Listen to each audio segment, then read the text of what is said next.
How was everybody's summer? Okay? Hello? No? Far gone, because we missed. Oh, okay. Other than that. Okay. So, I think we're up to Perek Dalet. You know, you lose track after a while.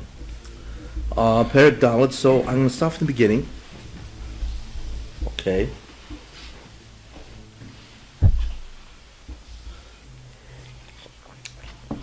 I want to tell you one thing which I noticed recently. There is an astronomical event that's going to occur in the United States after 40 years. It hadn't occurred 40 years ago was when it happened. Anybody know what I'm referring to? I know it's not the blood moon this time. It's not the blood moon. That's over with. But you remember I never said what the blood moon indicates. We did. We had a We went through the whole thing. Well, no, it couldn't have been.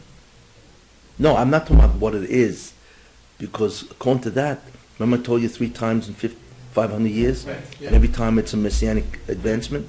Yeah. So this is the 4th time. So what's the messianic advancement? Did I say? With No, you Iran. didn't say what the event actually was. I didn't say? If I remember. Yeah, it's on in Eretz Yisrael, it's on that shir. But I'll just tell you, because that's the question. What is the messianic advancement as a result of the blood moon? Anybody see the blood moon? Uh-huh. Yeah, the last day of Sukkot. Saudi. The first day of First Sukkot. day, yeah. Yeah. Oh, yeah, the first day. I was in Sure. New Jersey. Wasn't that incredible? Yeah. A red moon? So this is eclipse? It's a lunar eclipse, Wow. but it's much rarer than that. Every 40 years. Every 36 years or something? No, the tetrad is what's incredible. The tetrad is a blood moon that occurs every 6 months, 4 times, on Pesach, first night of Pesach, first night of Sukkot, then the following year, first night of Pesach and first night of Sukkot. Wow. That's incredible. That's a tetrad, as I mentioned, and that has occurred so far. Now it's 4 times in 500 years.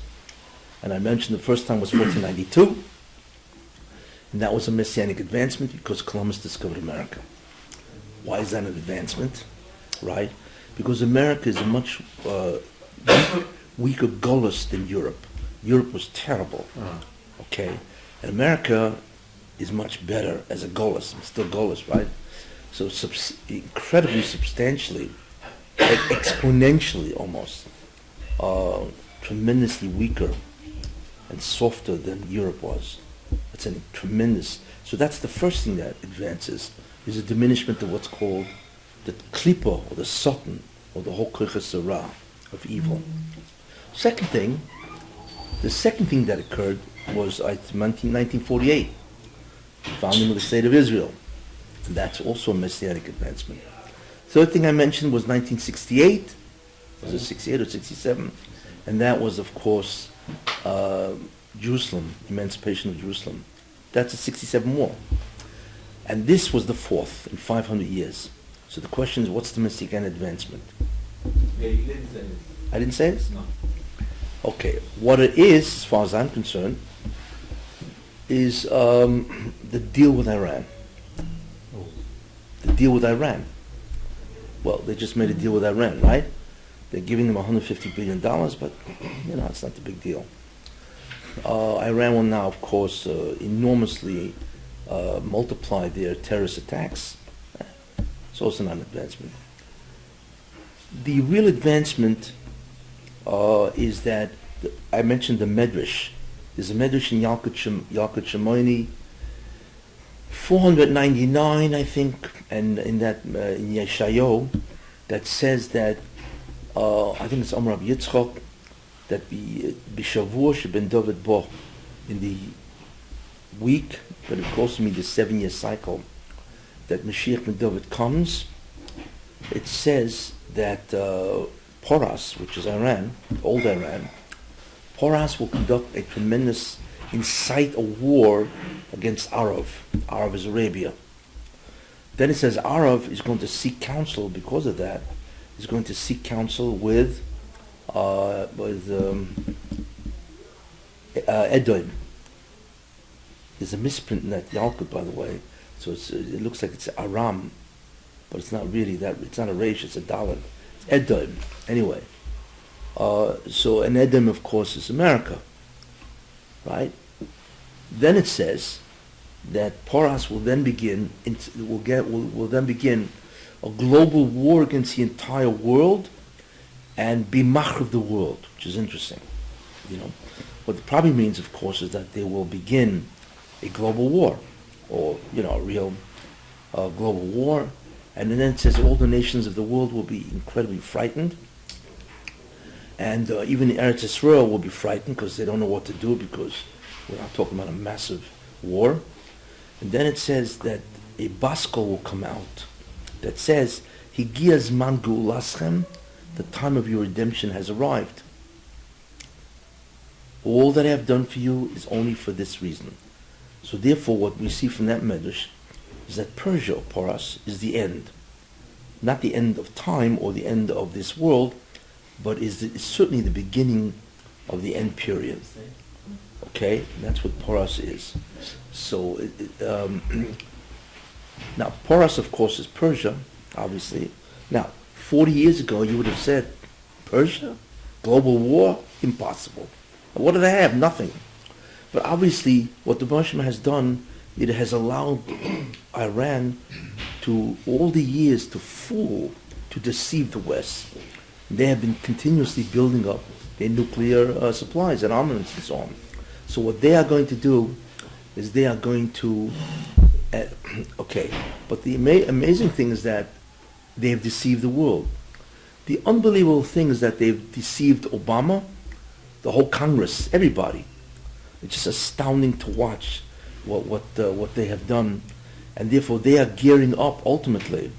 It's not so much the money or the terrorism, so on, but the main thrust of that agreement is that it gives Iran the legitimacy of becoming nuclear in 10 or 11 or 12 years, which is astounding, because the world knows what Iran is. It's the greatest state-sponsored terrorism in the entire world. It sponsors all terrorism, basically, like they say, it's the mother of all terrorism. And to give them this type of weapon is insane, because it's not just what Israel is threatened. The entire world is threatened based on that medrash. Therefore, that medrash clearly is referring to Iran, which we now have, and they will start a nuclear war, and that's the last war in a certain time period, basically. And what that blood moon, and by the way, I think Obama reached the agreement in the 9 days. Wow. If I remember correctly, the agreement was reached sometime in July, sometime, in the 9 days. But what that blood moon has advanced is, anybody figure it out? It's the countdown. Until now, we're always hoping for Mashiach, right? He's going to come, right? We're praying for Mashiach. But this is a countdown. You know the rocket before it blasts off from Cape Kennedy? 10, 9, 8, 7? No more waiting for the ship, the rocket to get off. It's a countdown. It's going. Just as, right? This is, I feel, what the blood moon has done. I mean, not it, but that's the simon. That this blood moon is an indicator that we have now entered the countdown. Because Persia is the end, like the Rebbe says, Higia zman geulaschem, that the Geula has reached its time when the Geula now intensively begins. I should really say the countdown begins. And I don't think there's any greater advancement of Mashiach than this. So therefore we can expect big things coming up. And one of the things we now see again is the Intifada, the third Intifada. That's really what's happening in Eretz Israel, And the question is why? You want my take on this? Why all of a sudden are people getting stabbed? What's happening in Eretz Israel? You're probably familiar with what's going on, right? People are getting stabbed, killed, murdered, cars ramming into guys and so on. Every day. I don't know. I haven't kept up with it, but I'm sure it's happening today. They happened today. It happened today. Yeah, it's like they're all going wild. So the question is, what's the meaning of that? And amazingly, it starts right after the countdown, right? Which, and so on. So therefore, on Sukkot, which is right after the moon. The moon was the first night of Sukkot. when did it start? When was the first stabbing? First killing was Kalamite at those, what's the name, from Pink and Zanikov. That was Chalamoid? Yeah, they were the first Okay, that's pretty And precise. in Eretz Yisrael, the first day Chalamoid is the second day Yom Tov. So if we- Oh, was it the first day Chalamayit I that he was think killed? it's their first day Chalamoid, that was second day. Yeah, it's mamish. Yeah, it's incredible. The day after the Blood moon, one was the first the day. finale of the blood moon, bam. But the question is, what does it mean? Now, you have to remember the other shun that I gave on the 21st century. But I told you that the Satan is dying. I'm not going to say the Shia, obviously, but the Satan is dying, right? Right? And I gave you the whole thing that the Shmuel is collapsing and he's going to have his mind and so on and so forth. Refer back to the shurim, on YouTube. Or on my website, right? But what is happening there, if I told you that the Satan is now desperate because Klal Yisrael has taken out back all the Kedusha that he has stolen from them, okay? And they've taken most of it back. 98% is gone.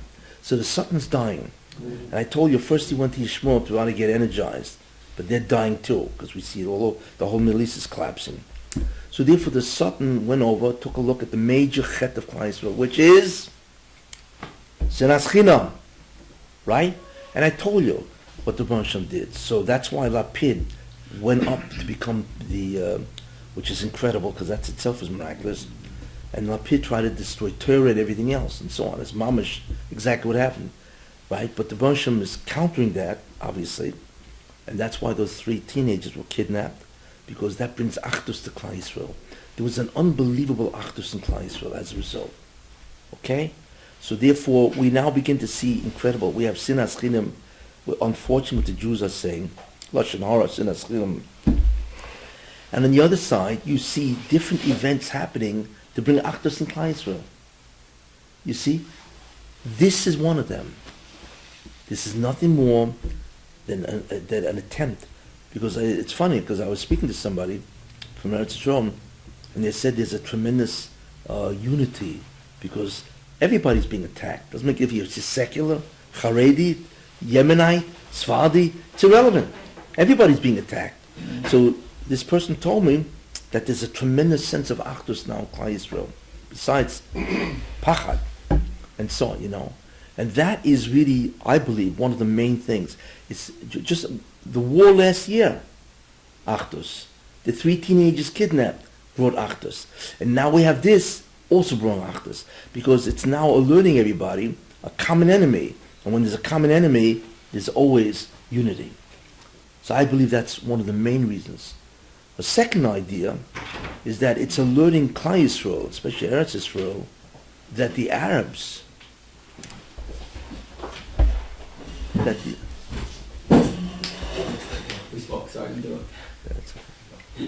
the second thing that the killings in Eretz Yisrael are doing, besides uniting Israel, right, Keneged the Sinas Chinam and Machloikas and Lashon Hara of Klal Yisrael, the Baruch Hashem has now created a wherewithal again for the Achdus. But the second thing is to alert the Arab, to alert Klal Yisrael that the Israeli Arabs are part of this. Very important, because a lot of people fool themselves and they think, well, it's just the Arabs. It's the Arabs in the territories, or it's the countries around us. No, it is the Israeli Arabs that want the destruction of Israel just as much as everybody else. And most of the destruction, most of the killings are from, of what I believe, Israeli Arabs. So that's a second component of what's happening now in Eretz Yisrael. That wasn't saved. Was that? The Bachman, there was one an Arab not so long ago, a week, 2 weeks ago, some Bachman made a wrong turn and they ended up. Oh, that guy. Yeah, what happened? Guy's a tzaddik. Yeah, what happened? He must have some aspect. He must have some, what's called not a Gilgul, but he must have some type of a Yiddish neshama connected to him, because he's a hero. He saved the Yidden. That itself will give him the mabo.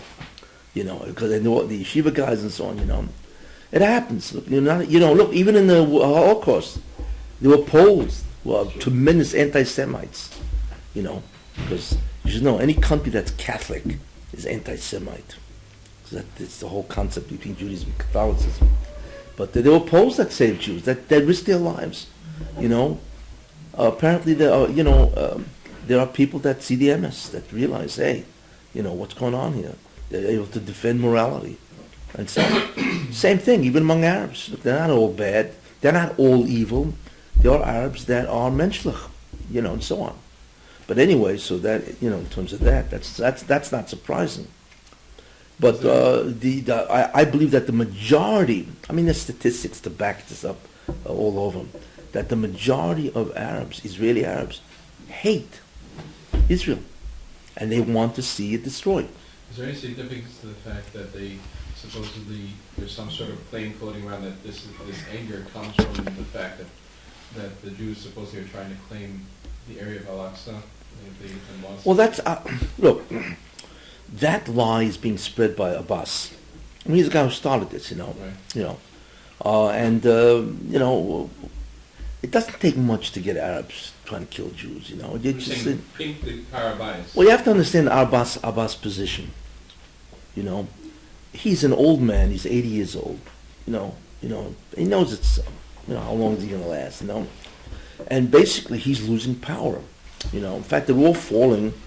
But Abbas is very frustrated. He can't get Israel to back off, and America is abandoning the Middle East. Obama's saying goodbye, which is astounding.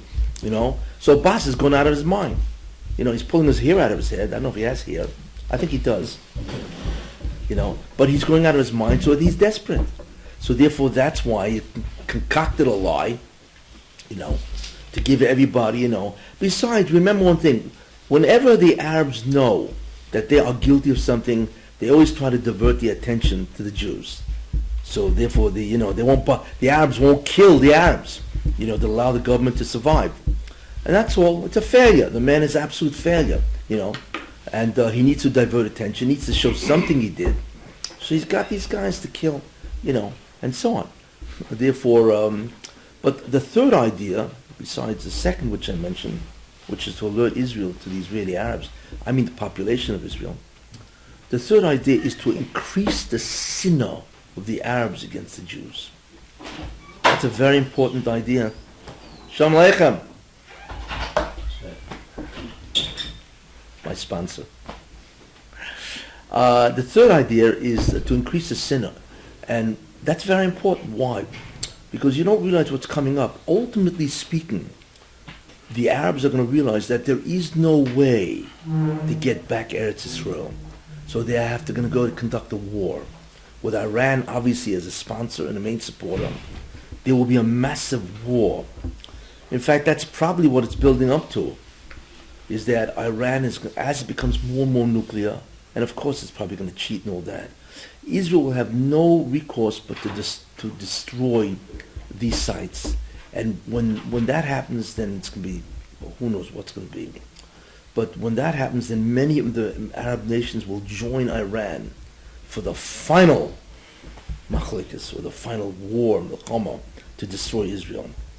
You see, so this merely is part of the process which increases the sinner of the Arabs toward Israel. It looks like there will be a tremendous war between Klal Yisrael and Ishmael. That's what's coming up. His boys said that... Wait, I'm just finished. And therefore, as a result of that, I believe what the Bonsham is going to do, which is interesting, is I believe that ultimately he wants to evict the Arabs from Eretz Israel. And the only way that can possibly happen is if the Arabs, including the Israeli Arabs, join the war, and then there is no solution. They must be evicted from the whole land. And that's the end of the matter. And that, Eretz Israel with no Arabs, is one of the greatest nisim you've ever seen. Because Yishmael basically are only caretakers. Klal Yisrael is not zoicha to have Eretz Israel completely. But as they fall, Klal Yisrael gets more and more of Eretz Israel. Okay. But the interesting thing is that Klal Yisrael is not zoicha, so therefore what the Bonsham did is he assigned Yishmael, not Edom. Edom only had Eretz Israel for 100 years. But the Russian will not allow Edom, because Catholicism is basically Avodah Zarah. He will only own Yishmael, and Yishmael has no idols. So it's Yishmael, but Yishmael did not corrupt the theology. They corrupted the Nevuah, where they said Muhammad was the greatest prophet. But they didn't corrupt the theology, and they believe in one God, whatever their God is, but and so on. So therefore, they're the care. What was that? You also got the Shmuel the Tshuva. Yishmael? You mean the original Yishmael? Yeah, okay, I mean, that's part of the schus, whatever. But, so therefore, but I believe that there's going to be a massive war between Klal Yisrael and Yishmael. And I believe that there'll be an incredible eviction of the Arabs, all of them, because now they're all enemies. It's the end of it, right? And you will see Eretz Yisrael, and I think the world will gasp in an unbelievable recognition that this is absolutely unbelievable. And nobody could say anything because, hey, it's international law. They have to protect themselves. And once that happens, because why? Because the end of the ability of Yishmael, the schus, is ended. Therefore, they have no right to Eretz Yisrael. And the Baruch Hashem swore, how many times in the Torah did it say Eretz Yisrael? That he's going to give it back. And I believe all of this has to happen basically before Mashiach ben Yosef arrives, not after. Okay? And we're coming up to this, and there's an incredible, you see now, it's funny, after the blood moon, it's astounding. There's another one, he said. What? There's another astrological event happening soon. Yes. But anyway, I believe that's what's going to happen. In any case. But there's another interesting, another astronomical event coming up. On August 21st, 2017. Anybody know what it is? What? For the first time in 40 years, there's going to be a total solar eclipse that crosses the entire United States. Yes. It's going to start in Oregon. The path of totality is in southern Oregon. You're not going to want to miss this. And it's going to go straight across the United States to South Carolina. Okay? So there's a path of totality, and people are going wild already. It's 2 years, to book hotels and all that kind of stuff. Because, one of the greatest sights of all in what's called Teva, or nature, is a solar eclipse. It's astounding. This solar eclipse will last 2 minutes, I think, and 41 seconds. But for those 2 minutes and 41 seconds, everybody's going to go wild, and so on. But that's a tremendous thing. Why? First of all, it's a total solar eclipse, which is a siman ra l'goyim, important. Okay, and the second thing is that it's Edom, it's America. That the total solar eclipse is on America. It's not. Usually, it's somewhere, in the middle of Hashkash, Indonesia, or something like that, or it's in the middle of the Pacific. But the first time in 40 years, it's going to cross the United States. Like it's almost like pointing out the U.S., which is Edom, right? And I believe that's a bad siman for the United States. In a certain sense, that's going to be a real messianic advancement.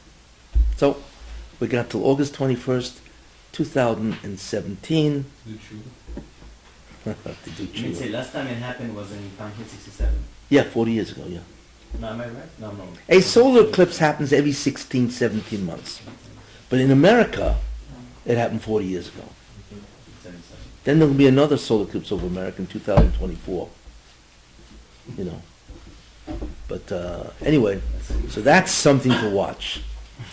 That is something to watch, But unfortunately, it's not going to be over New York. The path will be from Oregon and curves downward to South Carolina. So you really have to get out of New York and New Jersey. Will it be partial at least? No, it's total. No, In I'm just America, saying, as you go it'll be further- partial. Oh yeah, like I don't know, 70%. Yeah, but that doesn't mean anything for the sun. You could block it up to 98%, and you'd never know. That's how powerful the sun is. I've seen a partial eclipse. It gets a little bit dark. Oh yeah, okay. Yeah, it would be nice. So anyway, so that's interesting. Something interesting to watch. Okay, so that's my take on what's happening now, and something that's coming up, which is interesting, and so on. But like I said, the key concept is the countdown has begun. It's astounding. And by the way, that's one of the reasons why Obama, besides the fact that he's a Muslim, really, and Yishmael has taken over Edom, one of the main ideas is to prop up, support the Palestinians, the Arabs, and so on. That's one of his main reasons, without getting into the whole thing. But another main reason, okay, is to sponsor Iran. That's exactly what he's done. It's astounding what he's done. How, not only him, it's astounding how the whole Congress, except the Republicans, can allow this to happen. They have no concept of what's going to be.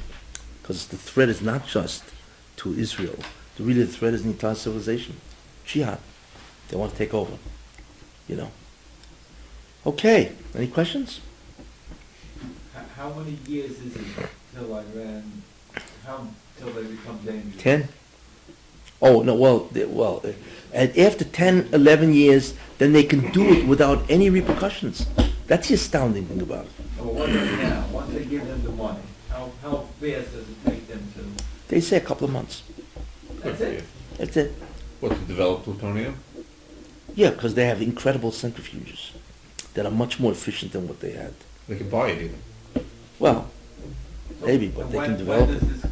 When do they get, Permission? yeah, right now? 10 years? No, 10 years.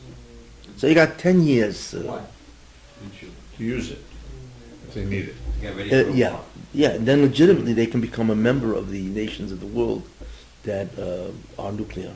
Yeah, but I believe that Israel cannot wait for that because everyone knows what's going to happen. It's, They're not gonna boy wait with the, 10 years. they had You can wait. the death, they 10 died minutes. for 16 minutes. What was that? They're waiting. This boy died for 16 minutes. Till they get it. Came back, A boy died. 16 minutes. And He was came- dead. Yeah, this past week and a half ago. Where does this take place? And this was a secular boy. He didn't know anything from anything. He came back and gave us How old a was story the? what happened. How old is the boy? 15 years old. A guy. How did he? How did he? He wasn't feeling it, fever, chills. All of a sudden he died. He passed out for 16 minutes clinically. He was dead. Dead. No heartbeat. Nothing. And then what happened? He came back with He it. came back and he What did he say? told a story. He said that, he saw Oh, the that video, right? Yeah, it was a That funny- 1 hour, right? I just heard it, Rabbi Yeah. I'm not aware of this. Rabbi Zafrani, the Sephardic Shul, just said the whole story. What's the story? Amazing So about amazing. it. He didn't know anything. He gives giving prophecies of exactly what it said was going to happen. He said word for word. He said he saw Hamavadia, Rabbi Yashiv on that Bet Din up there. He said war of Gog and Magog started September 11th. Baba Sali saw, And that day, what happens? That's when Russia went into Syria. September 11th. Yeah. What else? He said it's going to be a couple of weeks, according to him, a couple of months, whatever. I think weeks of months. He said, and. but everything's verified, they said. Yeah, the thing, he said all prophecies that were brought down. There's no way he could have known it because he never went to yeshiva. 15, right? He's 15 years old. Yeah, 15 years. So he's. Did you hear this? It's in Hebrew. It's I don't know. You gotta Google it. So what did he? So when he said that, okay, he saw these people from. What did he say about what's going to happen? They have the boy on video? Yeah, there's a video apparently. Rabbi Zafrani said. Yeah, I don't know all the things he said, but he But- said. Oh, you don't know. What did he say? What? Apparently he said it was. He said Gog and Magog started already. Goig and Magog started already. September 11th by Russia going into Syria. That was the start of it. Yeah. He said a few other things. I just got to get. I don't have all the points on me. You can Google it. You can find out. I'll see. While you're talking, I'll see.